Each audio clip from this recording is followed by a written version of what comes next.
Yang penting mulai DC, Pak. Gimana, Pak Rizal? Kira-kira sudah pernah dengar dikemukakan Mas Rizal, Dekan tadi sudah pernah dengar nggak? Sudah pernah dengar. Pak Rizal. Ya. Kalau Ya, dari ya. saya pribadi mungkin yang dibutuhkan memang SDM dan infrastruktur ya, Dok. Kalau SDM ini kalau dari kami yang muda pasti akan kembali kalau emang dibimbing dan difasilitasi untuk keluarnya. Ketika sudah di situ sudah ada keterkaitan, ikatan bahwa saya harus kembali. Mungkin yang perlu dilakukan fakultas itu ya lebih ke arah pembimbingan, habis itu mencarikan beasiswanya. Itu saya rasa pasti ada keterkaitan dan pasti akan kembali. Dan yang kedua itu terkait infrastruktur, itu memang itu PR pimpinan ya untuk ketika kita sudah misalkan PSD di salah satu P4 tadi ketika sudah pulang infrastrukturnya sudah siap, mungkin seperti itu. Tapi itu ya, gampang diomong tapi pasti sulit untuk pelaksanaan. Awamu boleh gulumu loh ya, tak penggal lehermu itu. Awak dulu berangkat saya Dr. Oki yang itu nggak ada kayak begitu itu. You have to involve to create bersama-sama. Gitu Pak. Jadi hindari karena begini. Aku gelem nek kowe ono ini. Hati-hati. Jadi berangkat ke sana dulu, persiapan itu jangan menjadi conditioning, jadi menjadi syarat gitu. Iya Pak Asar ya. Aku gelem budal kita mau berangkatnya kalau dewa itu begini nanti biasanya senengnya ngomong golek salah Pak. Jadi berangkatlah PSD. If you kalau tidak bisa mengakomodasi suatu saat one of any reason satu dan lain hal, banyak jalan menuju Roma. Anda bisa teman-teman kita masih bisa di luar nanti suatu saat bisa kembali dia dan sebagainya gitu. Tapi itu satu jalan, tempuhlah PSD atau doktor di luar negeri yang terfokus. Karena pertanyaannya itu Pak, ya. Pak Asra yang terfokus, saya berikan yang terfokus itu. Yang 30 tahun itu tidak cair atau tidak jatuh dengan perkembangan selama ini. Gitu Pak Asra. Jatuh sampai jam berapa ini mungkin udah lewat mungkin. Sambil nunggu Prof. Delvak ya, Prof. Rizal ya. Kita tetap bisa diskusi sama Dr. Triyono ini. Monggo silakan, siapa lagi? Jadi gini, Dr. Triyono. Jadi ya teman-teman ini, adik-adik ini mungkin ada yang belum pernah ke USA, ya, itu yang penting ya. Yang sering kita pikirkan yang udah muda ini, itu ya sisi lain dari masalah akademik lah. Artinya tadi Dr. Triyono bilang ya kita dianggap second class misalnya, ya kan. Kemudian bagaimana kehidupan di sana, biaya dulu, saya tidak tahu, mungkin sekarang Dr. Triyono bisa mengupdate juga keadaan di USA. Bagaimana hubungan pribadi, sosial masyarakat, itu yang kadang-kadang dipikirkan oleh teman-teman itu, wangele sekolah gitu. Mungkin pengalaman ini yang penting, monggo. Saya beasiswa itu hanya $600 Pak. Okay. Bayar satu kamar tuh 300 Pak. Jadi 50% itu hanya untuk membayar ya, betul. satu kamar itu. Dan beberapa banyak kamar dari itu. Untuk menghidup itu saya jadi petugas apa jadi itu? Kerja di pom bensin Pak. Jadi sambil kerja ya? Loh iya. Iya. Teman-teman bisa. Teaching assistant. Jadi jangan berharap beasiswa itu karena semangat itu adalah pantang mundur, jalan terus dengan berapapun biaya. Itu dialami Dr. Oki juga begitu. Paling Dr. Oki itu ajak keluarga juga. Saya pas itu enggak. Tapi survival di situ itu yang membuat kita itu pantang menyerah. Makanya saya kemukakan tadi itu. Saya sebenarnya nggak mau cerita itu susahnya di situ. Sementara karena ini dikirim oleh orang tuanya. Beli mobil, beli ini. Ya kita jangan iri hati dengan itu. Iya. Gitu. Jadi bersama keluarga ya waktu itu? Enggak, saya sendirian masih belum.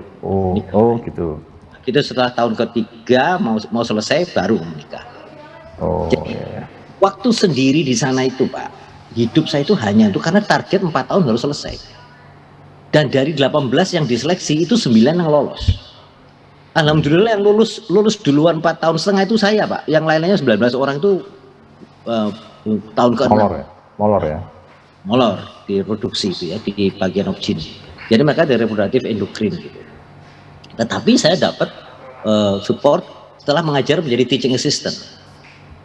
Jadi Mas Rizal, carilah profesor promotor yang dia punya grant. punya grand research, dia dapat dari NIH.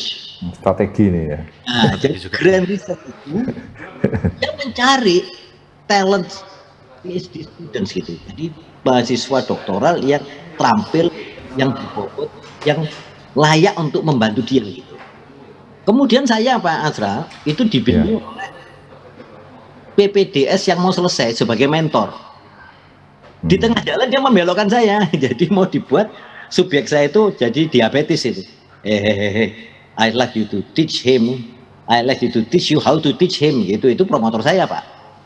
Dan satu hal yang saya belajar dari dia, 2 tahun tuh saya tanya, berkali-kali saya tanya, 2 tahun tidak pernah dijawab pertanyaan saya Pak. Itu promotor saya loh, profesor, doktor, kepala bagian objin Pak. Tahu akhirnya dia apa? Setelah saya frustasi gitu, terus dia ketawa, kamu itu ya, kamu kira saya itu promotormu itu lebih tahu dari kamu. You know better than me, this is your work. Jadi kepala saya terputar Pak, the way how they teach us to become fully independent student, itu luar biasa, nggak kita terima di sini Pak. Nang kini isini di peloko itu, di salah-salah terus. Jadi mendidik, sekarang si Nadiem ngomong dengan merdeka belajar itu kan mendidik orang betul-betul berkreasi. Gitu. Jadi Pak Rizal, tolong sampaikan teman-teman yang mungkin ada di sini, do not expect aku gelem budal nek kondisi ini berangkat Pak, nanti ya sera-sera gimana jadi terkondisikan ya, terkondisikan ya, jangan jadi kondisi. Ya. Bersyukurlah kalau sudah diterima di sana, the most prestigious sekolah, dan beasiswanya dari sana.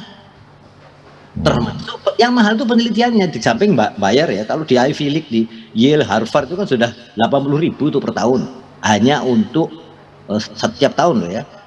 Bayar ininya, tuitionnya, belum untuk risetnya Pak. Lain lagi itu, risetnya itu biaya lain, ya biaya lagi. Belum lagi untuk publikasi nanti. Nah itu kalau kita mendapatkan dosen atau guru besar atau pembimbing, promotor yang baik, bimbingannya itu luar biasa itu. Itu Pak Asra. Jadi kalau kawan-kawan klinisi itu punya kawan-kawan di luar itu biasanya, we are looking for kandidat mahasiswa calon S2 yang begini-begini. Ya, itu tangkep Pak langsung di bidang, terutama 2 area itu. Yang saya tahu ya, bukan berarti hanya itu, mungkin ada area yang lain gitu. Itu iya. Oke, satu lagi Dr. Yono. Ya, jadi gini, jelas kultur akademik, kultur riset itu beda dengan Indonesia ya. Saya lihat itu begitu. Menurut Dr. Yono, supaya teman-teman berhasil ini, kira-kira model kultur akademik risetnya di USA khususnya itu gimana? Sehingga kita bisa bersikap ya. Berapa ya, sehingga ini rajin, bagus, sehingga ya hasilnya bagus gitu. Mohon saran, karena pasti berbeda, saya mengalami juga soalnya. Monggo. Pak Asraf, pernahkah Bapak melakukan fotokopi dewe? Nang kono iku nggarap dewe Pak. Iya. Fotokopi sendiri, mengerjakan di lab sendiri. Ini no, iso, Pak. Semua fully independen. Kita nggak bisa mungkin ya, bingung. Kirim langsung semuanya, hanya harus kita Pak. Itu yang tidak kita terima, yang kita tidak, yang selalu kita dapat di Indonesia ini. Nek bahasa Jawa niku memplokoto junior Pak. Di sana nggak ada seperti itu. Profesor saya itu fotokopi dewe itu, sampai ngobrol gitu. Sampai kayak gitu, itu kadang-kadang kita anggap, kok egois ya? Bukan. Memang masing-masing itu punya kesibukan di dalam dunia akademik itu. Kemudian kalau kita membahas satu topik, seperti di WHO, di tempat meeting itu tidak lebih dari setengah jam, ngomong tak selesai mentu mana Pak kita. Ngobrol itu baru bukan saat bekerja di lab atau saat bekerja di, jarang kongkong ngobrol kayak kita tuh lebih banyak ngobrolnya ketimbang kerja Pak. Betul. Nah, itu kita akui loh ya. Bisa sampaikan adik itu, teman-teman bisa tahu itu. Iya, mau adik itu jagoan kabeh ngobrol lewat HP. Iya, Pak Rizal itu ya. Ya budaya ngobrol semua itu. Bisa nyambi WA. Iya, habis apalagi zaman teknologi sekarang, Pak. Nah, keuntungan zaman sekarang, segala informasi itu ada di internet. Perpustakaan di Yale yang begitu besar sudah nggak perlu lagi sebetulnya. Karena apa? Bisa lihat dari internet, Pak. Tapi kapasitas kita untuk menarik informasi dari internet itu terbatas, harus selektif. Nah, satu hal yang penting pada adik-adik itu, informasi itu bukan apa-apa. Justru dari informasi itu melakukan sintesis. Nah, kalau bisa Pak Asra, adik-adik ini dibimbing hipotesis itu ngopo sing arep riset gitu. Dari awal sebelum berangkat Pak. Paling tidak sudah ada bayangan dari situ. Kalau mau ke PhD. Tapi ya nggak masalah, nanti bisa dikembangkan di sana. Mengkonstruksi ini. Ini si Rizal ini sudah ikut pelatihan etik, kemudian sing GCP dan sing gurung ini luar biasa ini. Iya. Berangkat ke Oxford sebentar lagi nih. Iya Sal ya. Oke, monggo apa lagi? Maaf Iya. loh ya, Boyon kadang-kadang biar enak Iya, biar. iya. Nggak apa-apa, ini tadi kan Dr. Tiono ngomong masalah bahasa itu, ya pas-pasan gitu ya. Salah satunya itu, kenapa kita merasa inferior itu adalah bahasa, Dr. Tiono. Makanya kita sama orang Malaysia, orang Thailand itu selalu, wah gak pede gitu lah. Mereka India itu ngobrolin cacis. Lah saya tidak tahu ini, apakah memang kendala bahasa ini ada hal yang utama, yang harus disiapkan secara optimal, maksimal atau gimana, supaya adik-adik ini terpede gitu loh. Ya, Asra, monggo. saya terima TOEFL saya itu cuma 512 Pak, 511. Padahal diterima syarat 550 Pak dulu ya. Ya. Sama profesor saya wis gak usah khawatir. Beliau itu yang meyakinkan graduate school, direktur pasca tanggung jawab kuarek gitu. Jadi saya itu tidak lewat jalur normal. Itu jalur abnormal Pak, restoran abnormal itu. Jadi melalui beliau sebagai promotor meyakinkan komite dokter. Oke, nek ngono gini, direktur pasca. Kamu jamin minta rekomendasimu. Ya wis, nek ngono dia tinggal di sini dulu, saya lihat kualifikasinya. Tapi harus ada orang lain, jadi 2 orang yang menilai saya, Pak. Terus saya datang. Kaget tuh, ini kamu tuh, jadi ngobrol-ngobrol baik yang guyu. Tapi TOEFL saya cuma segini, kamu nggak usah belajar TOEFL lagi. You are wasting your time. You just talk with the American here students.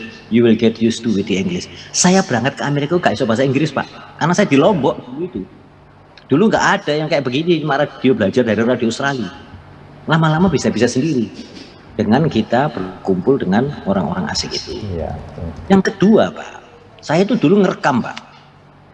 Jadi nek kuliah aku tak rekam. Mari ngono tip iku banyak sekali gak cover Pak, ngerekam imunologi, advance imunologi, kemudian kuliah bayi tabung, nggak bisa lagi sudah. Lama-lama dalam beberapa bulan itu terbiasa Pak. Nah satu hal Pak, orang-orang di Afrika, Asia Selatan, Bangladesh, Sri Lanka, kemudian apa namanya itu Nepal, jagoan bahasa Inggris kabeh Pak. Memang itu karena dijajah Inggris. Iya. Tapi perhatikan cara ngomongnya mereka, kalau isine Pak. Jadi kalau Pak dengerin ngomongan mereka, wow seneng ngomong sampai gedek-gedek ini, ngomong lagi gedek-gedek itu dari India itu. Tapi perhatikan message-nya itu tidak pinpoint gitu. Nah itu minder kita itu kalau bahasa Inggrisnya kurang meyakinkan.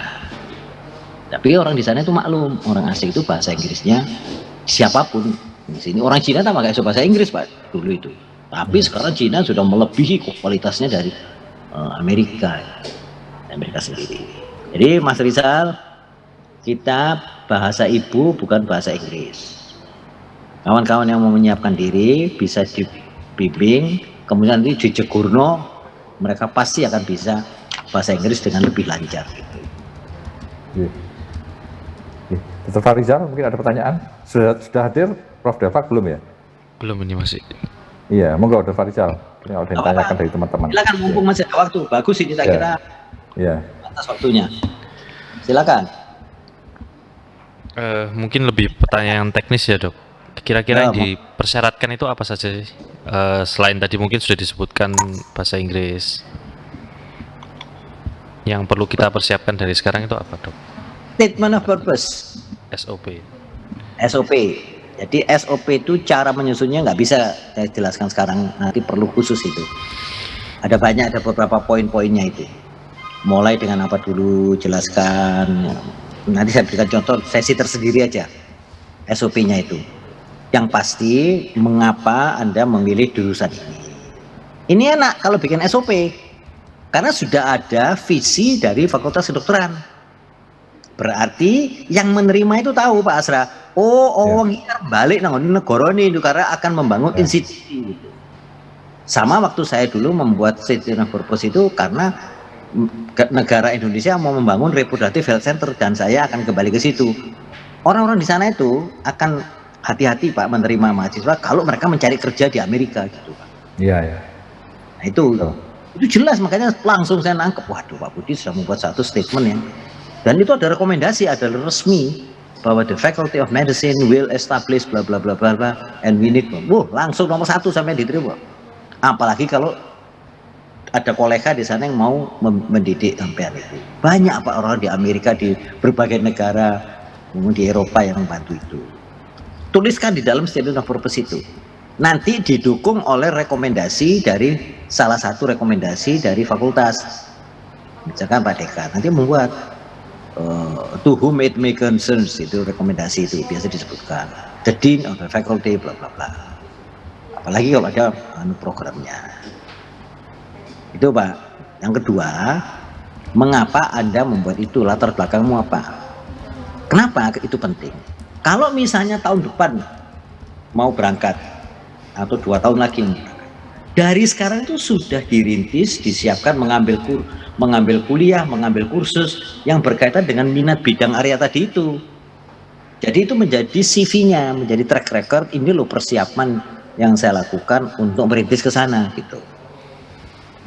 Sehingga nggak kosongan Pak.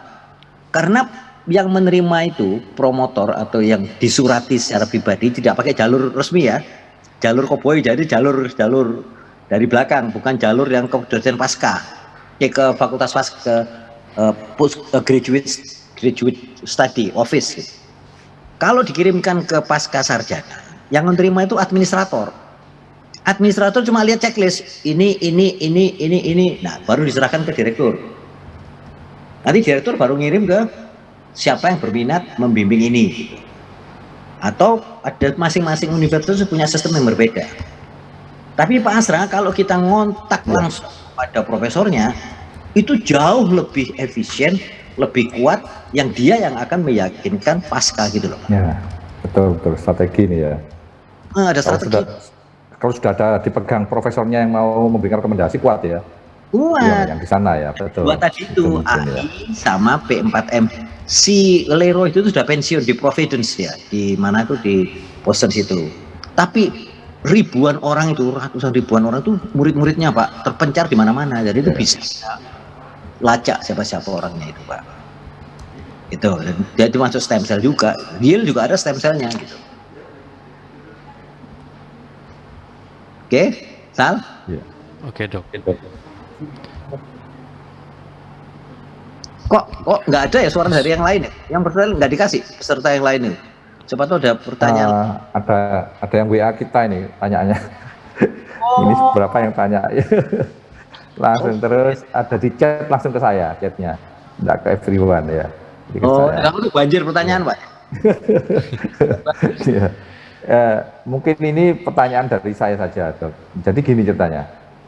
Yang penting adalah mungkin dokter menciptakan kesulitan selama di sana. Artinya kan mereka ini takut semua lah dok. Hal yang baru, situasi akademik yang baru, situasi sosial yang baru. Menurut Dr. Triyono pengalaman apa yang kurang baik yang pernah dialami? Terutama ini di mereka itu siapa? Mahasiswa? USA. Ya, bisa. Mereka siapa? Iya dok. Mereka siapa? Mereka yang berminat mau ke Amerika, mau ke? Iya betul. Kira-kira ada tips-tips bagaimana misalnya Dr. Triyono pernah mengalami kesulitan di sana secara akademik maupun secara sosial kehidupan di sana. Monggo dok. Ya. Kesulitan itu banyak. Sampai saya frustasi pengen pindah. Mau berhenti. Sampai teriak di tengah lapangan deh Pak. Waduh kok angel kok gini. Yang susah itu adalah mencipta, kreatif, memikirkan. Terus kita harus betul-betul the dance of mind. Pikir itu tidak boleh berhenti. Jadi gini Pak, kira-kira wong piro yang minat berangkat betul gitu. Kira-kira Pak, Mas Rizal. Kalau dari data ini yang ke Amerika ada 10 orang. Ada 10. juga yang ke Eropa sekitar 20 orang. Kalau dari yang hadir dan mengisi presensi ini. Itu dari Surabaya semua. Iya dok, gimana? Semua ya. Dari Surabaya semua. Dari Surabaya dok. Ini aja, ngenteni nanti kalau sudah tidak PPKM 3. Kira-kira sudah bisa tatap muka. Iya ya. Kita ketemu tatap muka. Kan ini Pak Asra saya itu kemarin di Surabaya loh Pak. Tapi gara-gara iso, gara-gara suasana iso. Nggak usah nunggu dok. Iya. Nggak usah nunggu, saya fasilitasi dok. Lah ya itu ayo. Ayo. Jadi mari kita adakan dialog. Enak. Nek wis ketemu itu lebih enak interaksinya daripada lewat Zoom gitu. Iya. Sehari gitu.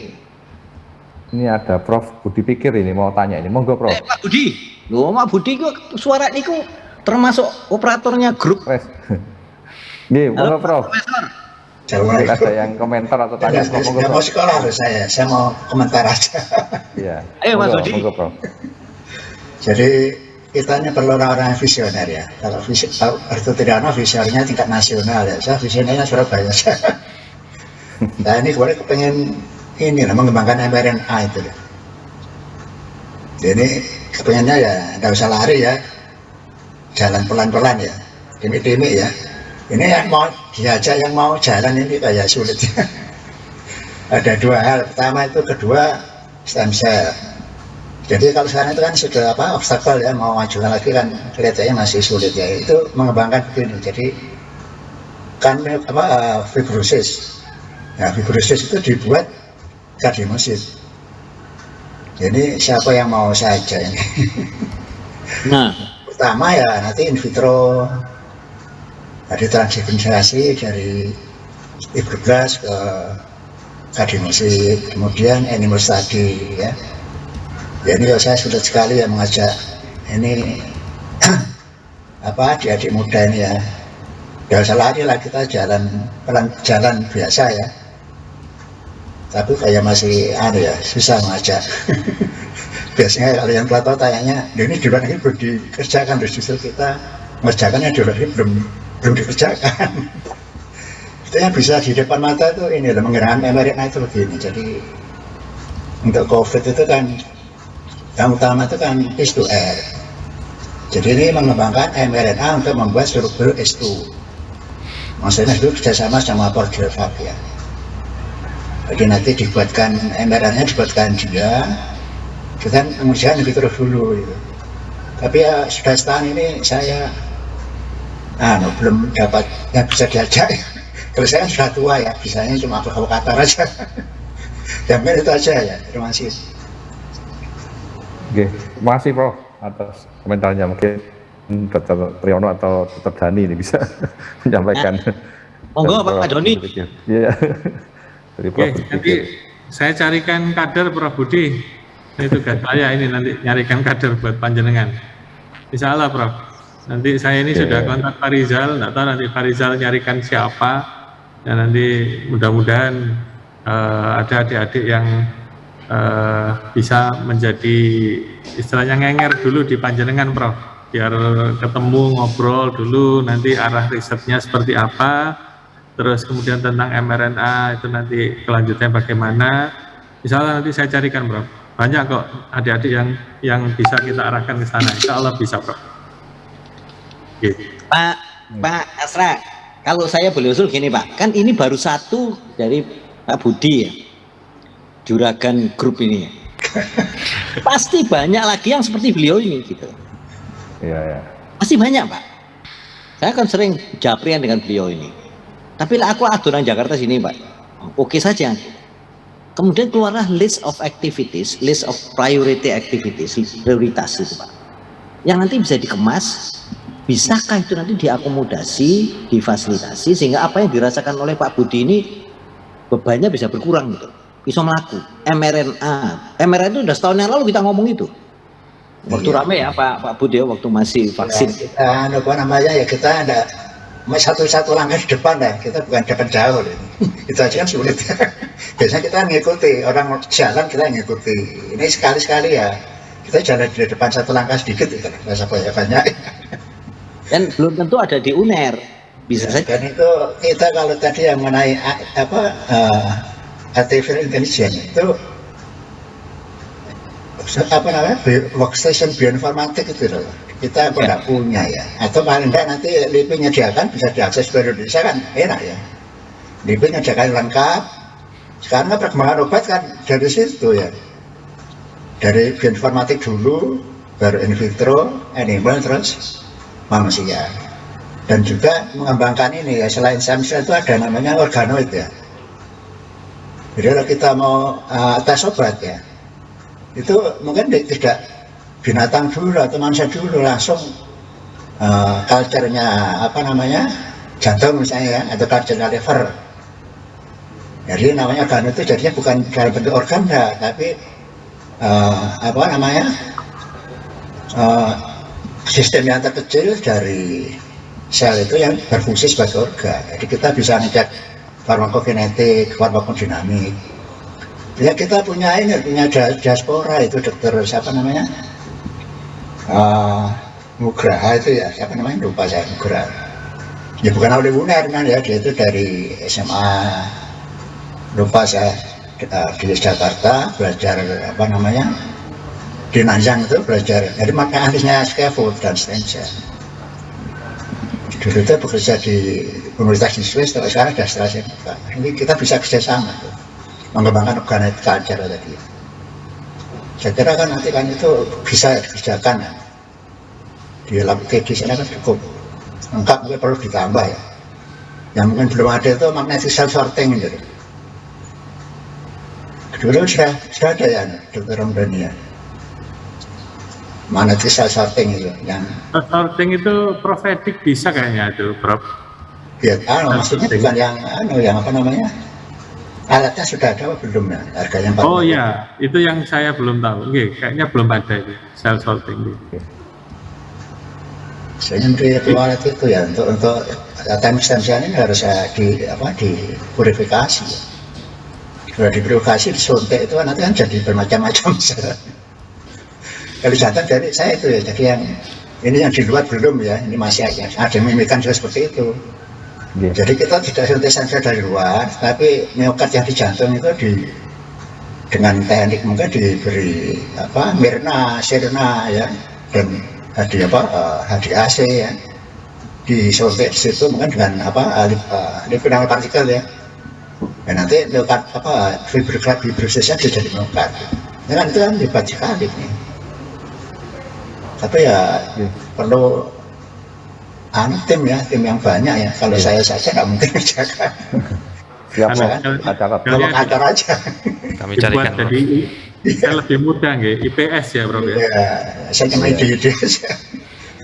Selama ini ya begitu ya, saya mahasiswa saya PPDS ya sudah, ada S3 juga gitu ini meneliti inhibitor pada stem pada PBMNC yang dipapar SARS-CoV-2 ya, SARS-CoV-2 nya kan tidak bisa, itu besok tiganya dipakai, jadi pakai spike aja. Itu pun juga masalah S3 saya itu ya sudah 2 tahun. Justru yang junior saya yang bekerja PPDS sudah lulus nih. Cuma yang itu pakai statin, jadi pengaruh statin pada SARS-CoV-2 in vitro itu ya. Yang mahasiswa saya itu inhibitor. Tapi in vitro itu Pak ya? Ya Pak Budi? In vitro ya? Atau ya in vitro kan gampangnya PBNNC dipapar spike protein. Sebetulnya kalau mau bagus lagi buat PBNNC, tapi sel mononuklear ya. Tapi biayanya kan mahal. Ini aja itu kan 200 juta kan. Kalau mau isolasi mononuklear kan lebih tepat kan, jadi makrofag ya. Nambah biaya lagi ya 300 juta. Nah, kendala dana juga. Oke, siap, Prof. Nanti kita catat ini ya, terus tadi. Terus itu PPDS itu ya banyak itu ya, di jantung itu banyak PPDS yang agak gila ya. Jadi stem cell bisa 30 juta bayar sendiri. Tapi ya maklum saja, variabelnya cuma 1. Abud, kalau saya nanya dari perspektif lain gimana? konteks perjantungan dengan artificial intelligence